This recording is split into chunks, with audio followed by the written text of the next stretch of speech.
मैं भरत जी के बारे में ही जो मुझे जहाँ जो मैंने सुन रखा है या पढ़ रखा है या मेरी जो भी समझ में आया है, तो मैं उन्हीं के बारे में थोड़ा सा बताने की कोशिश करूंगा कि भरत जी का चरित्र कैसा था। रामायण में तुलसीदास जी ने भरत जी के चरित्र को राम के बराबर रखा है। जैसे प्रभु श्री राम है, उन्हीं के समानांतर उन्हीं के बराबर के भगवान भरत को स्थान दिया है। और जब रामायण चालू करी थी तुलसीदास जी ने लिखना या गाना या बोलना, तो सबसे पहले जो सोपान है बालकांड, उसमें जब स्टार्ट करते हैं वो, तो सबसे पहले सबकी वंदना है। वंदना में उन्होंने शंकर जी की वंदना करी है, उन्होंने गुरु की वंदना करी है, उन्होंने ब्राह्मणों की वंदना करी है, उन्होंने रामचंद्र जी के परिवार की सबकी वंदना की है। लेकिन जब वो भाइयों पे आते हैं, तो सबसे पहले उन्होंने भरत के बारे में भरत को प्रणाम करा है। तो वंदना का मतलब, वंदना और प्रणाम में ये फर्क है। वंदना का मतलब होता है पूजा करना। हम भगवान की पूजा करते हैं, हम अपने गुरुओं की पूजा करते हैं, हम धरती माता की पूजा करते हैं, तो वंदना का मतलब है कि पूजा करना किसी का। प्रणाम करने का मतलब होता है कि किसी के पैरों को छू के प्रणाम करना। और उसका मतलब होता है कि हम जिसको प्रणाम कर रहे हैं, हम उसके गुणों को अपने साथ लेने के लिए हम चाहते हैं कि इसके अंदर जो गुण हैं वो हमारे अंदर आए। हम ऐसे इंसान को नॉर्मली प्रणाम करते हैं पैर छू के, अपनी हिंदू परंपरा में। तो जब तुलसीदास जी ने बालकांड अपना स्टार्ट किया, तो सबसे पहले उन्होंने शंकर जी की वंदना करी है, फिर अपने गुरु की वंदना करी है।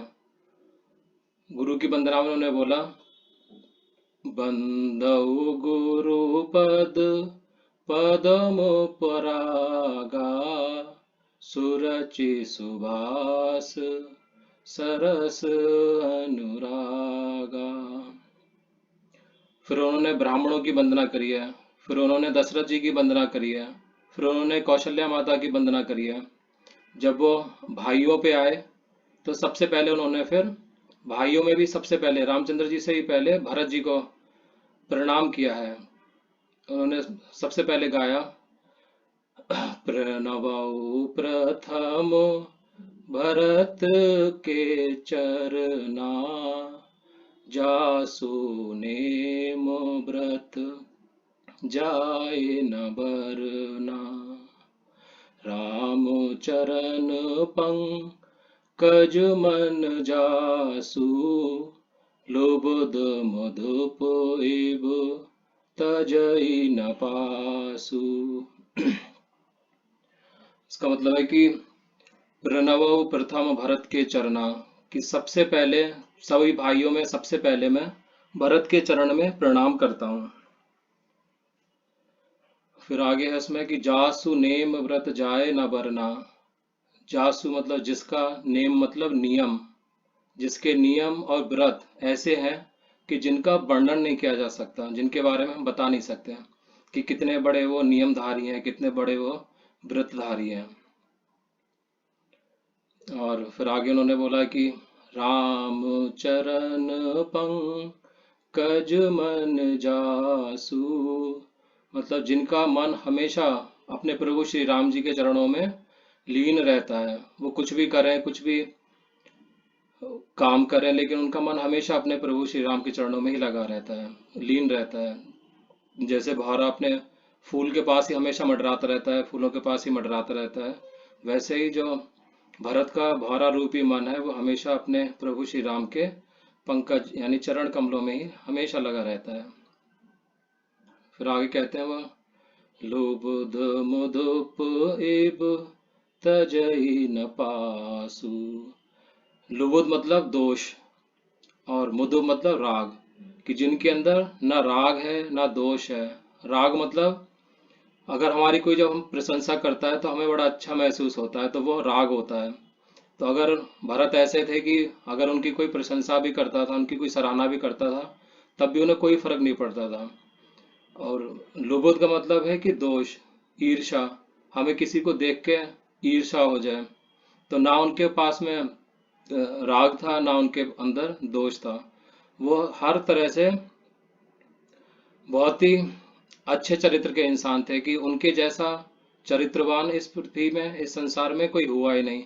इसीलिए तुलसीदास जी ने सबसे पहले भरत जी को ही प्रणाम करा अपनी रामायण स्टार्ट करने के टाइम पे। जब अपने भाइयों के पास में जब उनको नमस्कार करने या प्रणाम करने आए तो सबसे पहले भरत का नाम लिया उन्होंने। उसके बाद में फिर सीता जी को प्रणाम किया है, उसके बाद में लक्ष्मण जी को किया, उसके बाद शत्रुघ्न जी को किया और उसके बाद में रामचंद्र जी को किया। तो आज मैं जो भी कुछ ये बता रहा हूँ इसमें मेरा शायद कुछ भी नहीं है अपनी समझ का, हो सकता है आधा 1% कुछ हो। मैं सब कुछ अ, मुरारी बापू की मैंने कथा सुनी थी, उसमें उन्होंने भरत जी के बारे में बहुत अच्छे से विस्तार से बताई थी चीजें। तो वही मैं कोशिश करूंगा कि मुझे कुछ कुछ जो भी याद आएगा मैं कोशिश करूंगा कि बता पाऊं। तो उन्होंने तो 9 दिन तक बताया था भरत जी के बारे में, केवल भरत के ही चरित्र के बारे में 9 दिन तक उन्होंने, और हर दिन की कथा उनकी होती थी 3 घंटे की। तो वो बाकी उन्हीं को सुन के फिर रामायण मैंने पढ़नी स्टार्ट करी। जब उनके बारे में मैंने पढ़ा कि इतना सब कुछ प्रेरणा मिलती है इन सब चीज़ों से, तो फिर मैंने रामायण पढ़नी स्टार्ट करी। तो रामायण पढ़ के जो भी समझ में आया या उनको सुन के जो समझ में आया वही मैं कोशिश करूंगा कि मैं बता दूं, तो बता पाऊँ, आगे मेरे मुंह से निकल पाए। और एक बस कोशिश करना कि अगर मैं किसी भाव में चला जाऊं, भाव में खो जाऊं या कुछ भी हो तो मुझे डिस्टर्ब मत करना, मुझे बोलने देना, बोलने देना। जब मेरा प्रभाव अपने आप रुक जाएगा तो मैं अपने आप ही रुक जाऊंगा बोलने से। तो मुरारी बापू जी के अनुसार वो कहते हैं कि भरत बहुत ही चरित्रवान इंसान है, उनके जैसा चरित्र, उनके जैसे गुण वाला इस इंसान इस धरती पे कोई पैदा ही नहीं हुआ है। वो प्रेम के अवतार है, उनके अंदर भक्ति है, उनके अंदर करुणा है, उनके अंदर प्रेम है बहुत ज्यादा। मुरारी बापू कहते हैं कि बड़े सारे साधुओं ने, जैसे रामायण जो है ना एक सीधी सादी जो लिखी भी तुलसीदास जी ने लिखा है, उन्होंने अपने भाव के अनुसार वो सारा उसमें लिख लिख दिया है। लेकिन हर लाइन के अंदर बहुत सारे रहस्य छुपे हुए हैं। कोई भी व्यक्ति अपने भाव के अनुसार जब किसी लाइन को पढ़ेगा रामायण का, तो वो उस लाइन का अर्थ अपने भाव से निकालेगा। ये जैसे बोलते हैं ना बाल की खाल निकालना, तो उसमें एक एक लाइन के इतने सारे मतलब हैं। और जब जो इंसान की जैसा भाव होता है, जितनी समझ होती है, जो गति होती है, जो अवस्था होती है, वो उसके हिसाब से उस लाइन के अपने मतलब निकालता है। पढ़ने को हम जैसे जो नासमझ लोग हैं वो हम सादा एक एक लाइन, एक एक दोहा, एक एक चौपाई पढ़ के खत्म कर देते हैं। लेकिन एक एक चौपाई के ही ऊपर जो ज्ञानी लोग हैं वो एक एक महीना बोल सकते हैं 24 घंटे बिना रुके। इतने अंदर गहरे रहस्य छुपे हुए हैं इसके अंदर। तो मुरारी बापू ने भी 9 दिन लगा दिए केवल अ, भरत के चरित्र को बताने में। तो वो अपने सत्संग में बता रहे थे कि उनके जो गुरु हैं त्रिभुवन दास, उन्होंने ही रामायण उनको पढ़ना सिखाया, उन्होंने ही उनको गुरु गुरु दीक्षा दी थी। वही उनके गुरु थे। 14 साल से मुरारी बापू रामायण पाठ करना 14 साल से स्टार्ट कर दिया था उनने। तो वो बता रहे थे कि मेरे दादा ने ये भरत चरित्र के ही ऊपर ही मुझे 15 दिन समझाया था।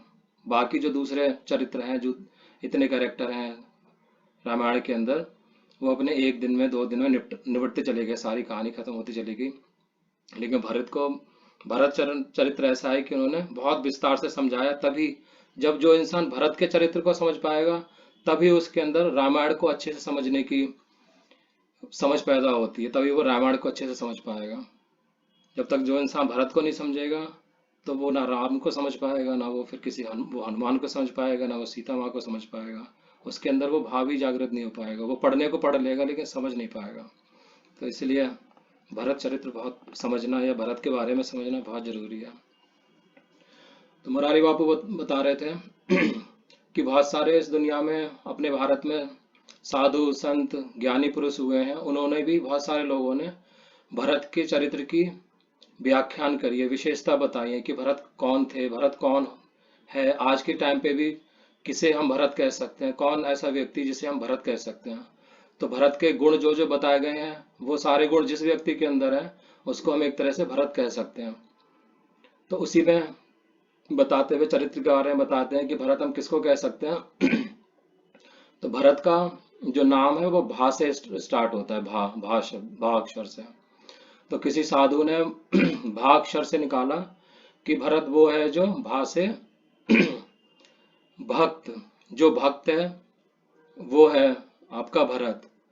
अब भा से भक्त कौन है? भक्त वो है जो भक्त उसे कहते हैं जिसे भगवान, भक्त का मतलब है भा से भगवान, का से के लिए और ता से तड़प। ऐसा व्यक्ति जिसके अंदर भगवान के लिए तड़प हो जाए उसे भक्त कहते हैं। ऐसा नहीं कि हम सुबह पूजा एक बार दीपक जला दिया, एक बार शाम को दीपक जला दिया, पूरे दिन हम अपने काम में व्यस्त हैं। तो वो ठीक है, हर इंसान की अपनी गति है, वो गलत नहीं है उसमें। तो उसको इतना ही करना चाहिए जिसकी, जितना भगवान जिसको करने की क्षमता देगा वो उतना ही करता है हमेशा अपनी समझ के हिसाब से। लेकिन जिस इंसान के अंदर भगवान के लिए तड़प हो जाती है, जैसे माँ अपने बच्चे के लिए तड़पती है अगर कुछ भी दुख परेशानी या कुछ भी होती है उसे, जैसे कंजूस अपने पैसे के लिए तड़पता है, जैसे प्रेमी अपने प्रेमिका के लिए तड़पती है, तो वैसे ही तड़प अगर भगवान के लिए किसी के अंदर हो जाए तो वो सच सही मायने में होता है भक्त। तो ऐसे भक्त को भरत कहा जा सकता है कि हाँ ये भरत है। और भरत कौन है? वो प्रभु श्री राम के बराबर ही है, वो परमात्मा के बराबर ही है। फिर दूसरे किसी साधु ने बोला कि भरत वह है भा से जो भजन में रत रहता है, भा से भजन, भजन में रत रहता है। ऐसा व्यक्ति जो अपने सारे काम करते करते करते करते लेकिन वो भजन भी करता रहता है। चाहे वो जो गुरु शिष्य परंपरा का कोई व्यक्ति है तो जो अपना गुरु का ही भजन करता रहता है, चाहे वो मुंह से भजन करे चाहे वो मानसिक भजन करे, लेकिन वो हर काम को करते करते या बिना काम करे भी केवल भजन ही करता है, काम के साथ साथ ही भजन करता है। तो जैसा व्यक्ति जो हमेशा भजन में रत रहता है वो हम उसे भरत कह सकते हैं। फिर आगे किसी साधु ने बताया कि भा से भक्ति, भक्ति में रति जिसकी है, भा से भक्ति में रति। एक तो वो पहला बताया था भक्त, तो भक्त तो वो है जो भगवान के लिए तड़प जिसके अंदर है। एक उन्होंने बताया कि जो भक्ति में रत रहता है वो हर भगवान की हमेशा भक्ति में लगा रहता है, या कोई शिष्य है अपने गुरु की भक्ति में हमेशा लगा रहता है। तो ऐसे पुरुष को भी हम, जो भक्ति में हमेशा लगा रहता है, उसको भी हम भरत कह सकते हैं, वो भी भरत है। चौथा बताया कि भा से भव में रति है जिसकी, भव मतलब संसार, जिसमें संसार में जिसकी रति है, संसार में जिसकी इच्छा है कि वो संसार में बार बार जन्म लेके वो संसार में ही रहे।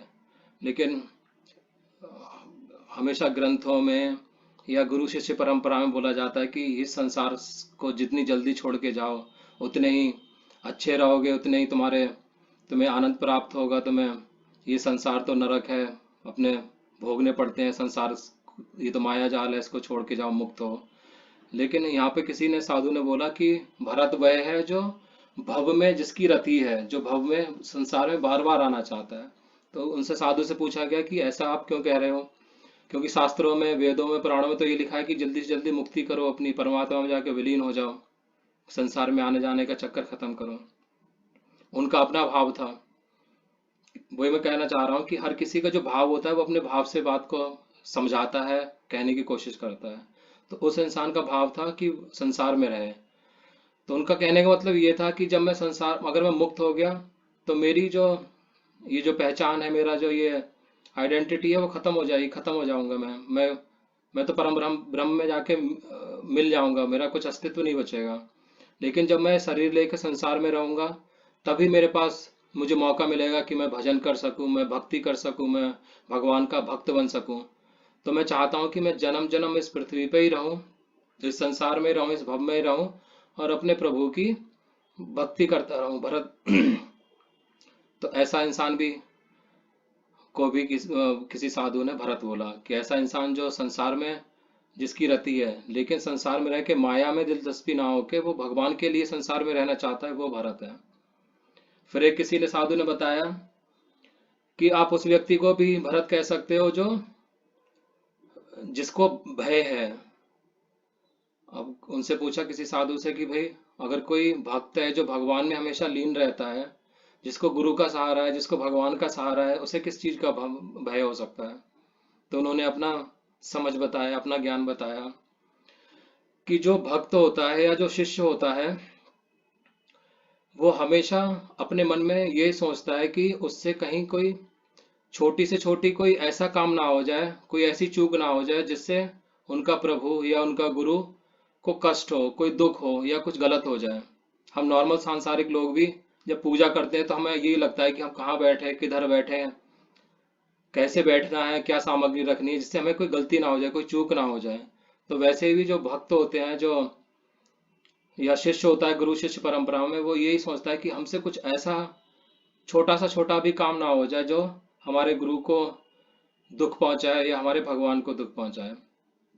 तो लेकिन ये इतना छोटा छोटा भाव वही रख सकता है जो भगवान से सच्चा जुड़ा हुआ हो, वही इतना सोच सकता है कि, तो ऐसा व्यक्ति जिसको जरा सी गलती होने पे भी डर लगे, तो वही इंसान गलती करेगा ही नहीं जिंदगी में। जो भगवान के लिए गलती नहीं करेगा, वो हर किसी की हर जगह भगवान ही देखेगा, तो वो हमेशा अच्छा अच्छा काम ही करेगा, भगवान के लिए ही सत काम ही करता चला जाता है।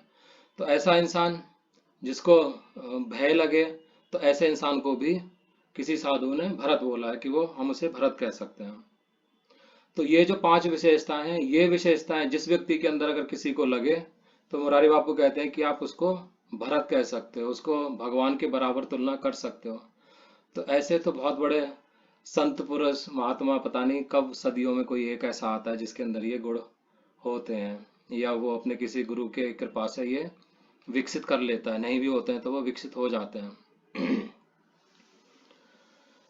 तो ये भरत के कुछ गुण हैं। अब बाकी हम रामायण के ऊपर मैं कुछ बताता हूँ कि भरत का क्या क्या इसमें रामायण में तुलसीदास जी ने चरित्र वर्णन किया है। तो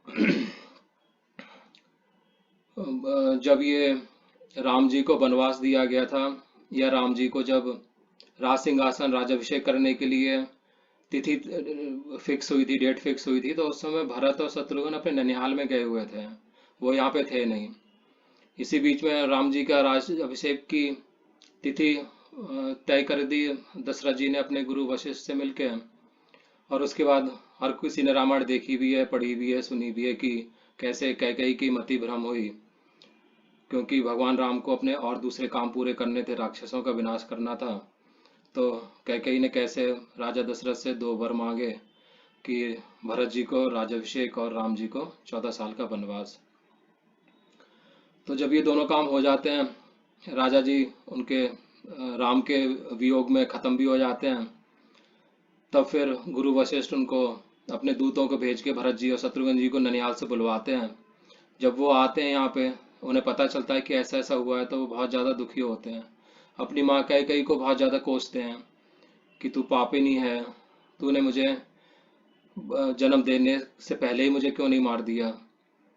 वो उनके अंदर बहुत पछतावा होता है कि मेरी वजह से मेरे प्रभु श्री राम, वो भगवान ही समझते थे उन्हें, उनको पता ही था कि भगवान हमारे साथ रह रहे हैं, ब्रह्म हमारे साथ रह रहे हैं, कि मेरी वजह से भगवान नंगे पैर रह रहे हैं, जंगलों में रह रहे हैं, खाना भी नहीं खाने को मिल रहा है उन्हें, कंदमूल फल खा रहे हैं, वस्त्र भी नहीं पहन रहे हैं, जमीन पे लेट रहे हैं। उन्हें बहुत ज़्यादा खुद के ऊपर धिक्कार हुआ, बहुत ज़्यादा उन्हें परेशानी हुई, पीड़ा हुई।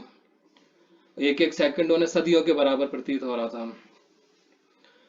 तो जब भरत जी वहां से लौट के आए, सब उनको कथा पता चली कि क्या क्या हुआ है उनके पीछे। जब तक राजा जी की अंत्येष्टि भी नहीं हुई थी, क्रियाक्रम भी नहीं करे थे, क्योंकि कोई था ही नहीं करने। लक्ष्मण और राम जी चले गए थे वन में, और भरत और शत्रुघ्न चले गए हुए थे अपने ननिहाल में। तो जो गुरु जी उनको बुलाते हैं भरत को, उनसे सारा क्रियाक्रम करवाते हैं। और जब सारा क्रियाक्रम का सब काम दशरथ जी का हो जाता है, तो राजसभा में सब मंत्री लोग और गुरु और भरत जी, शत्रुघ्न, माताएं सारे इकट्ठे होते हैं।